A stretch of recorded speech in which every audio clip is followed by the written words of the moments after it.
Hello வணக்கம், இது உங்கள் சிவி ஜோன். ஸோ எல்லோரும் எப்படி இருக்கீங்க? இப்போ பார்த்தீங்கன்னா ஒன்று ஒன்றா வந்துகிட்டே இருக்குது வெளியே. இது எனக்கு பார்க்கும்போது எப்படி இருக்குன்னா, விஜய் பாரு ஒரு டைலாக் விட்டுருப்பாங்க. அந்த செக்கிங் நடக்கும்போது வந்துட்டு அரோராவோட அந்த கபோர்டை ஓப்பன் பண்ணும்போது தோண்ட நிறையா வருது அப்படின்னு. அதுக்கு அரோரா வந்து பெருசாக பேசியிருப்பாங்க, கூட ஆதரவு வேறு வந்துட்டு சொம்பு தூக்கிட்டு வந்திருப்பாங்க. அந்த மாதிரி தான் இருக்குது இன்றைக்கி நடந்த விஷயங்கள். ஒரே ஒரு டாஸ்க்கு, அந்த டாஸ்கில் பார்த்தீங்கன்னா பயங்கரமான விஷயங்கள் வெடிச்சிருக்கு. ஒன் பை ஒன்னாக நம்மளுக்கு நிறைய தகவல் வருது. நாளைக்கு சனிக்கிழமை வருது, என்னையா நடக்க போகுது, ஏதாவது ஒரு சம்பவம் நடக்குமா அப்படின்னு மனசு ஏங்குது. எல்லாத்தையும் பார்க்கலாம். அதுக்கு முன்னாடி பார்க்குற எல்லாருமே நம்மளோட சேனலை சப்ஸ்கிரைப் பண்ணிட்டு பாருங்கள், லைக் பண்ணுங்கள், கமெண்ட் பண்ணி ஷேர் பண்ணுங்கள். இப்போ வாங்க இந்த வீடியோக்குள்ளே போகலாம். ஸோ விஜய் பார்வதி கமருதீன் போன விஷயங்கள் இனிமேல் வந்து நடங்கலை, பூதாகரமாக வெடிச்சிட்ருக்கு. அதுக்கு காரணம் சாண்ட்ரா அப்படின்ற மாதிரி ஒரு விஷயம் போயிட்டுருக்கு.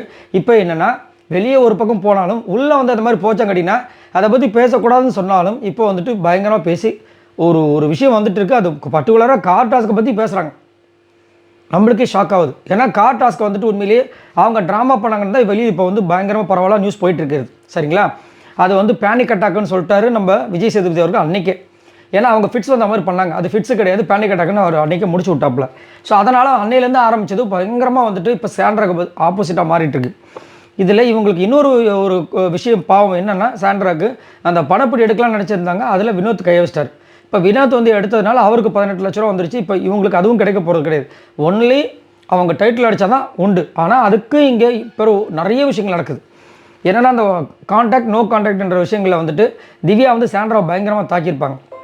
இப்போ அந்த டாஸ்க் முடிஞ்சதுக்கப்புறமா வெளியே வந்து என்னென்ன பேசுகிறாங்கன்ற விஷயம் ஆல்ரெடி நான் போஸ்ட் பண்ணியிருக்கேன். அதில் வந்துட்டு சாண்ட்ரா வந்து வியானா கிட்ட என்னென்ன சொன்னாங்கன்ற விஷயங்கள் அதுதான் உண்மையிலேயே பயங்கரமான வாக்குமூலம். அதை போய் பாருங்கள் இந்த வீடியோ. இப்போ என்னென்னா, திரும்பவும் பேசிகிட்டு இருக்கும்போது ரம்யா வந்து என்ன சொல்ல வராங்கன்னா, இப்போது பார்வதி கமருதுன்னு வந்துட்டு பின்னாடி பேசியிருப்பாங்கல்ல, அவங்க சொல்கிறாங்க. அதை வந்து இப்போ வெளியே போய் வந்துட்டு பார்க்கும்போது எப்படி இருக்கும்? சே, என்ன கமரு இவ்வளோ பேசியிருக்கான், உடனே கமரு என்ன சி பார்வதி இவ்வளோ பேசியிருக்கா அப்படி தோணுல. அதே மாதிரி சாண்ட்ராவும் விக்ரமும் நினைப்பாங்க. அப்படி நினைக்கலன்னா நான் வந்துட்டு அவங்க வீட்டில் வந்து வேலைக்காரியாக இருக்கேன் அப்படி மாதிரி சவால் விடுறாங்க. ஏன்னா அந்த அளவுக்கு பேசியிருப்பாங்கன்னு. ஆனால் கமருதீன் பேசியிருக்கார், நம்ம எல்லாத்தையும் பார்த்துருக்கோம். ஆனால் விஜய் பார்வதி பெருசாக பேசுறதே கிடையாது கமருதீனை. அதனால தான் நிறைய பேருக்கு கமருதீனோட விஜய் பார்வதி பிடிக்கிறது காரணமே. அதே மாதிரி டாஸ்கில் வந்துட்டு இப்போ நல்லா பாருங்கள், பெருசாக ஏதாவது கண்டென்ட் இருக்கா? விஜய் பார்வதி இருக்கும்போது கண்டென்ட்டுக்கு பஞ்சம் இல்லாமல் இருக்கும். அந்த அது என்னது லூப்பு, அதுக்கப்புறம் ஃப்ரீஸு, அதுலேயே என்னென்ன சம்பவங்கள் பண்ணாங்க. இதே இது மற்றவங்களுக்கு இருக்கும்போது என்ன பண்ணாங்க? ஐயோ கடவுளை. இப்போது திவ்யா வந்து என்ன சொல்கிறாங்க, திரும்பவும் அந்த கார் டாஸ்கில் பண்ணது வந்துட்டு ட்ராமா இல்லை, ட்ராமாலாம் இல்லை, ஃபுல்லாக வந்து ட்ராமாவாக தான் இருக்குன்ற மாதிரி அடித்து சொல்கிறாங்க. என்ன அது அப்படின்ற மாதிரி இருக்குது. ஏன்னா நம்ம வந்துட்டு அங்கே இல்லை, நம்ம வெளியிலேருந்து பார்க்குறவங்க. அங்கே இருக்கிறவங்க யார்? திவ்யா வந்து அங்கே தான் இருந்தாங்க, பின்னாடி இருந்து கத்துனாங்க, பயங்கரமாக சண்டை போட்டிருப்பாங்க. ஐயோ அப்பா பொங்கியிருப்பாங்க. ஆனால் திவ்யா லேஸ்பட்டவங்களா? அந்த விஜய் பார்வதி ரெட் கார்டை வாங்கிட்டாங்கன்னு வெளியே போடி அப்பா, அதெல்லாம் சான்ஸே இல்லைங்க, ரொம்ப மோசம். இப்போ கெமி வந்து என்ன சொல்கிறாங்கன்னா, அவங்க பண்ணதுக்கு இவங்க பண்ணாங்க, அதை நம்ம தப்புன்னு சொல்ல முடியாது, அதில் சாண்ட்ராக்கு சப்போர்ட் பண்ணி. ஆனால் அதுக்கு இவ்வளோ பண்ணணுமா அப்படிங்கும்போது கொஞ்சம் மனசு ரொம்ப கஷ்டமாக தான் இருக்குன்றாங்கன்னு சொல்கிறாங்க. திவ்யா வந்து இப்போ வந்து விக்ரம் பற்றி சொல்கிறாங்க. என்னென்னா, விக்ரம கூட நம்ம நம்பிடலாம் போல இருக்கு. ஏன்னா அவர் நேராக மூஞ்சிக்கு நேராக ஃப்ராடு கோழன்னு சொல்லிட்டார், அவர் கையெடுத்து கும்பிடலாம். ஆனால் இவங்க முதுகுலாம் குத்திட்டாங்க அப்படின்ற மாதிரி பேசுகிறாங்க.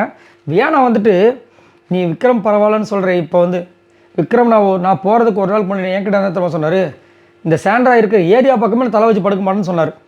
ஆனால் இப்போ ஜுஜு ஜுஜு ஜுஜுன்னு கொஞ்சிக்கிட்டு இருக்காங்க அப்படின்னு கலாச்சி பேசிகிட்டு இருக்காங்க. நம்மளுக்கு வந்துட்டு எது வேணாலும் பேசிக்கோங்க.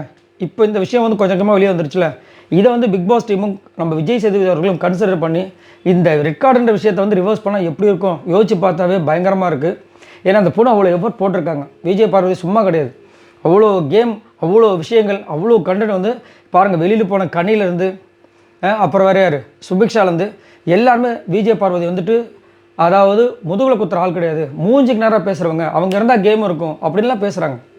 ஸோ இதெல்லாம் வந்து வெளியில் போனவங்களே இவ்வளோ அப்ரிஷியேட் பண்ணுறாங்க. வீட்டுக்குள்ளே இவ்வளோ விஷயங்கள் தெரிஞ்சிச்சு. இதை கொஞ்சம் மறுபரிசீலனை பண்ணால் செம்மையாக இருக்கும். ஆனால் இது வரைக்கும் எந்த சீசன்லையும் நடந்ததே கிடையாது. அந்த மாதிரி ஒரு சம்பவம் நடந்துச்சுன்னா சான்ஸே இல்லைங்க. இருக்கிற அந்த கடைசி ஒரு வாரமும் வந்துட்டு நம்மளுக்கு மறக்க முடியாத ஒரு நிலைமாக இருக்கும். நடக்குமான்னு தெரியல, பார்க்கலாம். இதை பற்றி உங்களோட கருத்துக்களை சொல்லுங்கள். பாய் நண்பர்களே.